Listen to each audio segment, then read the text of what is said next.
la Fédération nationale des cadres libéraux a organisé cette conférence avec la présence de tous les responsables du parti, des partis alliés et des mouvements de soutien pour exprimer sa reconnaissance aux anciens qui sont là depuis 42 ans, sa reconnaissance à la ville de Thiès, mais surtout attirer l'attention du peuple sénégalais sur les dangers qui guettent ce pays par rapport à ce régime qui veut véritablement organiser des élections sans les candidats essentiels, dont le nôtre, qui est le frère Karim Wade.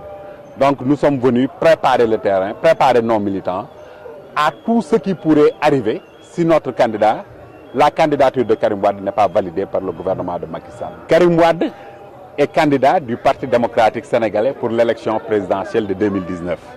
Il reviendra au Sénégal, Inch'Allah, durant l'année 2018. Il battra campagne avec nous et nous espérons qu'il sera élu dès le premier tour, le 24 février 2019, Inch'Allah. Vous avez entendu pas mal de responsables du camp adverse parler de beaucoup de choses, particulièrement disant que s'il vient dans ce pays, il devra payer, au moins il doit à la justice ceci ou cela. En plus de cela, vous savez que Karim Wade a été exilé de force au Qatar. Et récemment, vous voyez aussi des articles de presse qui parlent de l'Allemagne, Freeport, qui parlent de la Banque mondiale et toutes ces choses qui font qu'il y a des menaces réelles sur la candidature de Karim Wade. Et ces menaces sont liées au fait qu'aujourd'hui, c'est l'homme politique le plus populaire du Sénégal. Et le président Macky Sall sait très bien qu'avec la participation de Karim Wade, il n'aura pas son deuxième mandat. Nous soupçonnons un coup de force et nous nous préparons à résister à ce coup de force. C'est ce qui exprime d'ailleurs nos brassards rouges pour exprimer notre colère, notre mécontentement par rapport à la gestion de ce processus électoral. Et que comptez-vous faire exactement si la candidature D'abord, comme vous le voyez, nous sommes en train de conscientiser nos militants, de les mobiliser. Le 9 février, nous allons organiser une marche à Dakar avec l'IED, l'Initiative pour des élections libres et démocratiques, pour attirer l'attention de l'opinion publique nationale et internationale sur les dangers qui guettent le Sénégal. Et à partir de là, une stratégie sera déroulée pour avoir des élections libres, démocratiques et transparentes. Élections libres, démocratiques et transparentes, signifiant pour nous la participation du frère Karim Meïssa Wade et la participation de Khalifa Sall à ces élections. Nous n'avons recusé personne. Nous disons que l'expérience nous a montré que toutes les élections au Sénégal qui ont abouti à une alternance ont été organisées par des personnalités neutres qui n'appartiennent à aucun parti politique. Donc nous avons demandé, comme l'opposition l'avait demandé d'ailleurs, qu'il y ait un ministre de l'Intérieur, organisateur des élections, qui ne soit pas membre du parti au pouvoir.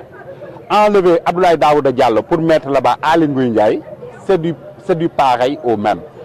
Et nous n'avons jamais demandé un militaire, encore que s'il faut un militaire pour avoir des élections libres, transparentes et démocratiques, pourquoi pas? Mais nous voulons quand même qu'il y ait un processus transparent, garantissant des élections libres et démocratiques. Et nous récusons effectivement aussi bien le ministre de l'Intérieur, Aly Ngouille Ndiaye, que le médiateur Nourouba. Parce que eux tous, nous savons, et nous avons des preuves qu'ils sont partisans, qu'ils sont dans le camp de Macky Sall, et que s'ils organisent les élections, d'abord le PDS l'a dit avec une conférence de presse du frère secrétaire général national, le PDS ne participera jamais plus à des élections organisées par le pouvoir de Macky Sall. Si le PDS ne participe pas aux élections, si Karim Wade n'est pas candidat, il n'y aura pas d'élection dans ce pays. C'est ça le principe. Pour qu'il y ait élection démocratique, libre et transparente, nous attirons l'attention du peuple sénégalais, nous attirons l'attention des responsables religieux, sociaux, nous attirons l'attention de la société civile, mais nous attirons surtout l'attention de la communauté internationale qui nous aide dans l'organisation de ces élections, à savoir l'Union européenne et les États-Unis, pour qu'ils fassent la pression nécessaire sur Macky Sall pour qu'il discute objectivement avec son opposition constituée par le Parti démocratique sénégalais et ses alliés, aboutissant à un code électoral consensuel qui garantisse des élections libres et démocratiques et la participation du frère Karim Wade à ces élections. Voilà.